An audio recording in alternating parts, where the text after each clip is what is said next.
आपके साथ ज्योति कनौजिया और आप देख रहे हैं डीडी टुडे न्यूज।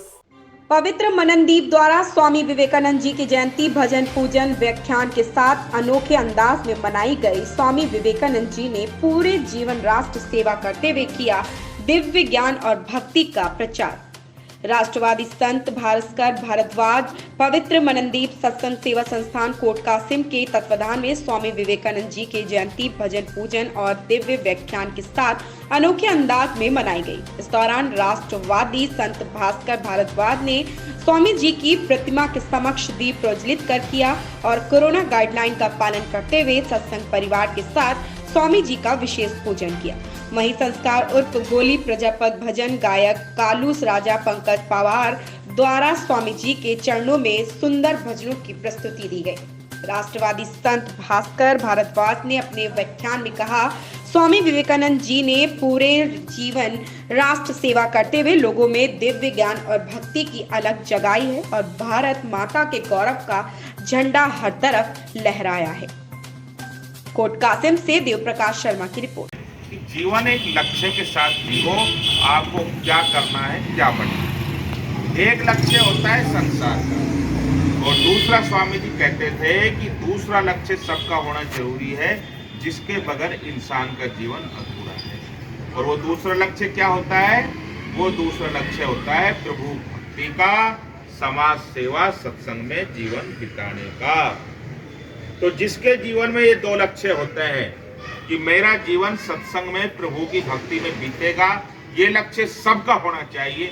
और दूसरा लक्ष्य आपको किस रास्ते से कमा करके जीवन यापन करना है सांसारिक, वो लक्ष्य भी सबका होना चाहिए। स्वामी विवेकानंद जी इतने बड़े महान संत हुए कि उनको जन्म से ही पता था कि इस जन्म में तुम्हें सन्यासी रहना है, सन्यास के लिए इस जन्म में तुम आए हो।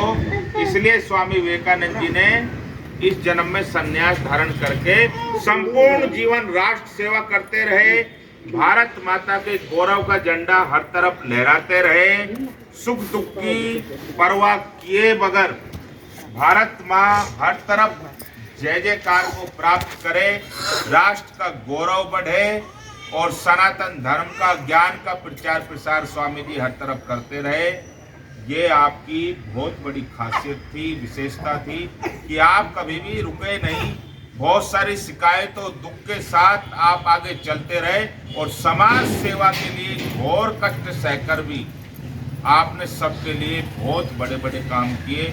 ऐसे हमारे स्वामी विवेकानंद जी थे जो हमारे सामने यहाँ हैं, उनकी जयंती हम मना रहे हैं। स्वामी जी को गुरु जी की प्राप्ति हुई रामकृष्ण परमहंस की। रामकृष्ण परमहंस कोई साधारण व्यक्ति नहीं थे, काली माता के भक्त थे, कलकत्ता के अंदर मंदिर के अंदर पूजा करते थे। स्वामी जी शुरू से ही ध्यान साधना किया करते थे और स्वामी जी का स्पष्ट प्रश्न था, क्योंकि उन्होंने जन्म भी कोई बड़े उद्देश्य के लिए लिया था।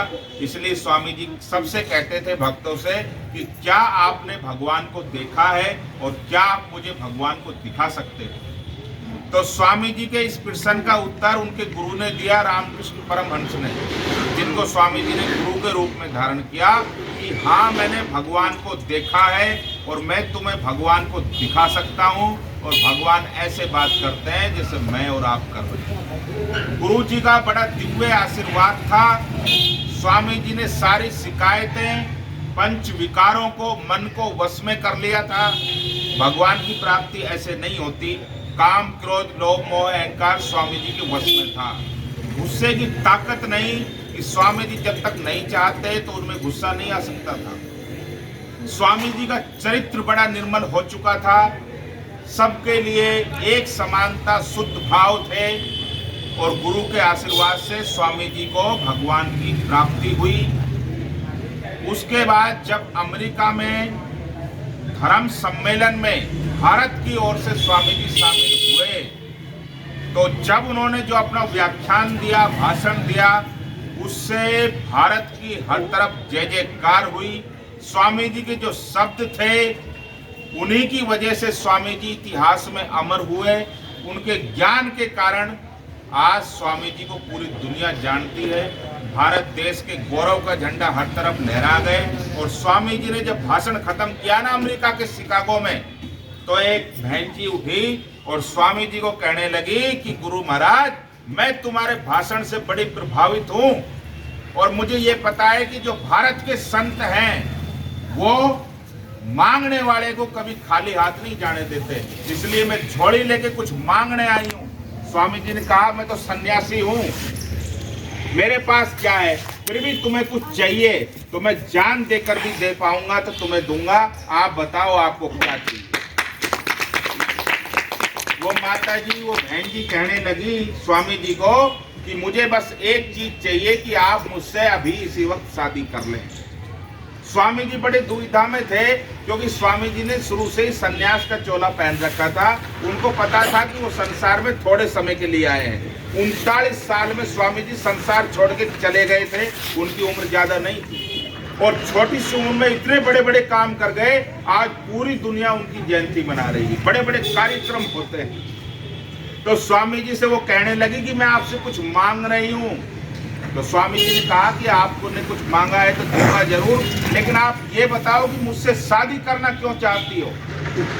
तो वो बहन जी कहने लगी कि मैं आपसे शादी इसलिए करना चाहती हूँ कि मेरे मन की इच्छा ये है कि आपके ओज को, तेज को, भक्ति को देखकर मेरा मन आप में समा गया कि मैं आप जैसा पुत्र पाना चाहती हूँ। तो स्वामी जी ने कहा, इतनी सी बात, तुम्हारा वचन भी पूरा कर देता हूँ और अपने संन्यास धर्म का भी पालन कर देता हूँ। उन्होंने कहा कि देवी, तुम मुझे पुत्र के रूप में स्वीकार करो, मैं आज से ही तुम्हें अपनी माँ मान लेता हूँ। विवेकानंद के अलावा हर एक व्यक्ति की बस की बात नहीं है ये कहना। ऐसी ही खबर से जुड़े रहने के लिए आप देखते रहिए DD टुडे न्यूज।